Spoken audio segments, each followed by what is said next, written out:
के साथ धर्म की जाति की राजनीति करते ही है और कुछ काम नहीं इनके पास, धर्म की राजनीति करते जाति की। कि ये भाजपा सरकार जाति के नाम पर, धर्म के नाम पर, संप्रदाय के नाम पर डिवाइड एंड रूल करके ये लोगों को बांटती है और उसको वोट में इस्तेमाल करती है। दोस्तों नमस्कार, आप सभी का बहुत बहुत स्वागत है। राहुल गांधी के नेतृत्व में दिल्ली के रामलीला मैदान में बड़ा जनसैलाब उमड़ा हुआ है और ये जनसैलाब है चुनाव आयोग के खिलाफ। इनका कहना है कि देश भर में जितने भी चुनाव होते हैं वहां धांधली होती है। तो हमारे साथ काफी संख्या में लोग एकत्रित हैं। सबसे पहले क्या कहना चाहेंगे, कहाँ से आए हैं आप? हरियाणा रोहतक से। रोहतक से आए हैं, तो क्या कहेंगे? ये जो वोट चोरी करके राज करते हैं ना, इसको हटाने के लिए वोट चोरी करते ही है। जब तक ये ईवीएम मशीनें रहेंगी जब तक काम नहीं चलेगा। ईवीएम मशीन हटेंगी तब काम चलेगा। वो तो कहते हैं कि आप लोग जहां हार जाते हैं वहां वोट चोरी की बात करने लगते हैं, ईवीएम की बात करने लगते हैं, SIR उनके कहने से कुछ नहीं होगा। सब कुछ इन्हें बांध दिया, चुनाव आयोग के भी सब कुछ बांध दिया। आपको ही बांध दिया, मीडिया को ही बांध दिया, सुप्रीम कोर्ट के मीडिया को कैसे बांध दिया? सबको सब हिस्सा का बोल रहे हैं। जो कहीं ये बोला होना ऐसे बोल रहे हैं सब। हाँ, ऐसे बोल रहे हैं। तो समाधान क्या है फिर? समाधान इसका होगा जैसे और कहीं हुआ है ना, ऐसे ही होगा। क्रांति आएगी ऐसे। किस क्रांति की बात कर रहे हैं? ये जो ईवीएम के खिलाफ क्रांति आएगी।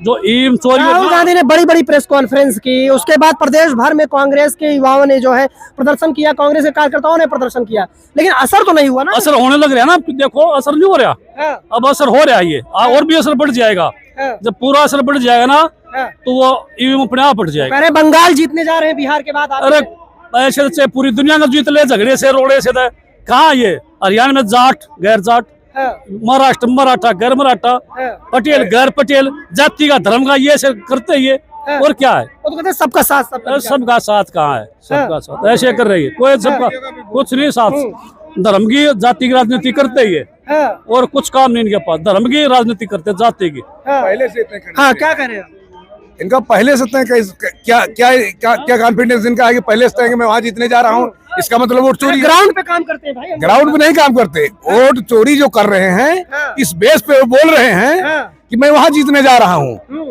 अंतर्यामी है क्या ये? और वो जनता जिताएगी ना, वो तो रिजल्ट बाद में आएगा। बिहार में जिताया ना जनता, बिहार में जिताए हैं, ये पहले से कैसे तय कर दे रहे हैं कि मैं वहाँ जीतने जा रहा हूँ। इसका खास मतलब है कि ये वोट चोरी कर रहे हैं, चूंकि एक कमरे के मकान में 90 वोट निकले हैं। ये कैसे संभव है? इम्पॉसिबल है। ईवीएम मशीन का खेल है और चोरी करके वोटर लिस्ट में छेड़छाड़ करके। वोटर लिस्ट को तो शुद्धिकरण, उसका शुद्धिकरण तो चल रहा है ना। देखिए भाई, शुद्धिकरण चल रहा है। आप देखिए हिंदुस्तान में आधार कार्ड को हर जगह बेस बनाया गया है। हर जगह, चाहे बैंक में हो, किसी भी गवर्नमेंट डिपार्टमेंट में हो, बेस तो आधार कार्ड है। और इसमें वोटर लिस्ट में जो परिवर्तन हो रहा है उसमें बेस आधार कार्ड क्यों नहीं बना रहे हैं? ये आधार कार्ड को बेस क्यों नहीं बनाते हैं? इसका मतलब ये है कि इनके वोट जहां हैं वो रहेंगे, दूसरे वोट कटेंगे, कुछ बाहर से वोट उसमें ऐड करके अपना ये तिकड़म बैठा करके, सिस्टम बैठा करके जीत रहे हैं। और मीडिया पर भी इनका कब्जा है। मीडिया पे? हाँ, मीडिया पे कैसे कब्जा है? मीडिया पर इनका कब्जा है। देश का चौथा स्तंभ होता है। देखिए, डेमोक्रेसी का चौथा स्तंभ है, ठीक है, लेकिन मीडिया क्या अपने वसूलों पर चल रही है? मीडिया क्या सच काम कर रही है? मीडिया का डेमोक्रेसी की स्थापना में बहुत बड़ा स्थान रहा है, लेकिन आज मीडिया वो काम नहीं कर रही है। मीडिया के बहुत गलती ना दे करके, क्योंकि उनके बाल बच्चे उसमें नौकरी कर रहे हैं और कल वो जो है क्या कहते हैं, उनके कहने से निकाले तो उनको वो नौकरी से बाहर निकाल देंगे। इसलिए जो है मजबूरी में मीडिया को ये प्रेशर करके रखा है। मीडिया इनके पक्ष में काम कर रही है और वो इलेक्शन कमीशन निष्पक्ष होना चाहिए। इलेक्शन कमीशन निष्पक्ष होना चाहिए। हमेशा इलेक्शन कमीशन निष्पक्ष रहा, लेकिन इस सरकार ने चुपके कानून को बदल दिया। देखिए, पहले क्या था? पहले चीफ जस्टिस ऑफ इंडिया, नेता प्रतिपक्ष और प्रधानमंत्री, 3 लोग जो है चुनते थे बहुमत के आधार पर इलेक्शन कमीशन को। अब क्या हुआ? चीफ जस्टिस ऑफ इंडिया को हटा दिया। अब पीएम रहेंगे, नेता प्रतिपक्ष रहेंगे, एक भारत सरकार का मंत्री रहेगा। अब जिसका बहुमत होगा उसी को बना देंगे, तो इसमें निष्पक्षता कहाँ रह गई? पहले कानून को बदल करके अब वोट चोरी कर रहे हैं और ईवीएम मशीन का खेल है। वो कह रहे हैं जहाँ जीत जाते हैं चुप क्यों हो जाते हैं आप लोग? फिर देखिए, हम चुप क्यों हो जाते हैं? हम समझते हैं हाँ ईमानदारी हुई तो चुप है, कहीं कहीं छोड़ देते हैं ये कि एक आध जगह छोड़ दीजिए, हाँ मत करिए बेईमानी और चोरी मत करिए, जिससे कि लोग जनता समझ न पाए। ये खेल मैं समझ रहा हूँ, सारी जनता धीरे धीरे जो रैलियां हो रही ना, सारी जनता समझ रही है। इस समय हिंदुस्तान में और पहले भी लीडर ऑफ अपोजिशन के रूप में जो मुखरता से राहुल गांधी जी बोलते हैं, जो गरीबों की, किसानों की, नौजवानों की, मजदूरों की, मजलूमों की जो आवाज बने हैं, ये प्रथम जो है अपोजिशन लीडर हैं। राहुल गांधी की तारीफ कर रहे हैं, लेकिन बीजेपी कह रही है कि हार का रिकॉर्ड बना रहे हैं राहुल गांधी। हार का रिकॉर्ड नहीं बना रहे, वो अपने हिसाब से सेट कर रखा है उन्होंने मामला। उन्होंने अपने हिसाब से जब वोट चोरी कर रहे हैं और भी एजेंडे, जिस तरीके से बीजेपी कहती थी पहले कि हम सोने को, मोदी ने कहा था उस समय 2014 से पहले कि सोना आसमान छू रहा है, और आज देख लो क्या हो रहा है।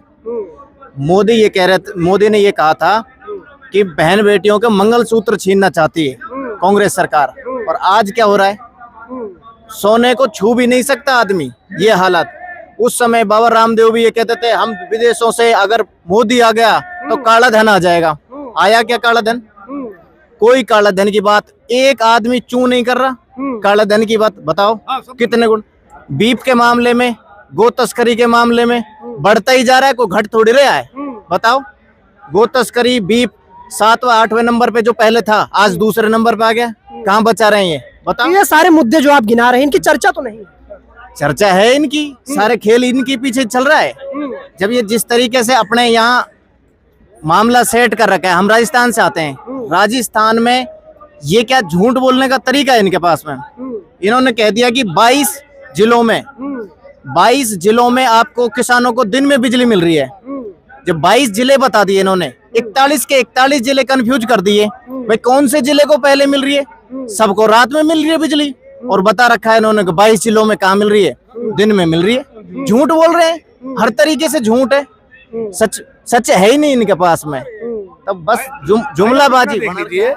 2014 में इन्होंने जो मुद्दा लेकर के आया था कि 15 लाख खाते में पहुंचाएंगे, काला धन वापस आएगा, 2 करोड़ प्रतिवर्ष नौजवानों को नौकरी मिलेगी और किसानों की आय दुगुनी करेंगे, हेल्थ सुविधा बढ़ेगी। उसमें जितने मुद्दे थे मैनिफेस्टो में, आप अगर मैनिफेस्टो इनके उस वेबसाइट पे जाइए, क्लिक करके देखिए, क्या उसमें से एक भी मुद्दे हल हुए हैं? आपको इसी से पता चल जाएगा। जनता तो साथ दे रही है ना? जनता साथ नहीं दे रही है। जनता की भावना से ये पीएम नहीं बने हैं, वोट चोरी करके पीएम बने हैं, और थोड़ा डिवाइड एंड रूल करके भी बने हैं। क्योंकि ये भाजपा सरकार जाति के नाम पर, धर्म के नाम पर, संप्रदाय के नाम पर डिवाइड एंड रूल करके ये लोगों को बांटती है और उसको वोट में इस्तेमाल करती है। हमारी परंपरा, हमारी संस्कृति, हमारे देश का गौरव, हमारी सनातन संस्कृति डिवाइड एंड रूल की नहीं रही है, इंसानियत की रही है, प्रेम की रही है, मोहब्बत की रही है, भाईचारा बना करके स्थापित करके डेवलप करने की रही है। उस परंपरा, उस संस्कृति पर कुठाराघात है, और कॉन्स्टिट्यूशन पर भी कुठाराघात है, डेमोक्रेसी पर भी कुठाराघात है। कॉन्स्टिट्यूशन पर गैर कॉन्स्टिट्यूशन वाला काम कर रहे हैं। बताया मैंने, कानून बदला। अगर इनके खिलाफ, देखिए डेमोक्रेसी में ये मस्ट है, डेमोक्रेसी में डेमोक्रेटिक अगर कोई व्यक्ति है तो डेमोक्रेसी की रक्षा कर रहा है। अगर डेमोक्रेसी में ज्यादा आप डेमोक्रेटिक हो जाओ, इन पर सवाल खड़ा करने लगो और जम के बोलने लगो, तो कोई जेल में चला जाता है, किसी की ईडीसीडी बैठ जाती है। तो ये कॉन्स्टिट्यूशन में खतरा है, डेमोक्रेसी में खतरा है।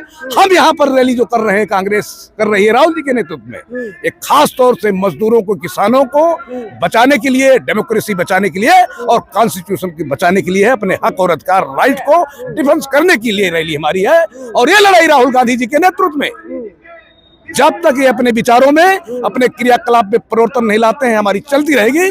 और जनता समझ रही है, इनको हटना भी पड़ेगा, गद्दी छोड़ना भी पड़ेगा। तो इनका कहना है कि जो कांग्रेस लड़ाई लड़ रही है वो देश बचाने के लिए लड़ाई लड़ रही है, लेकिन आप क्या कहना चाहेंगे? अपनी राय कमेंट बॉक्स में जरूर बताएं।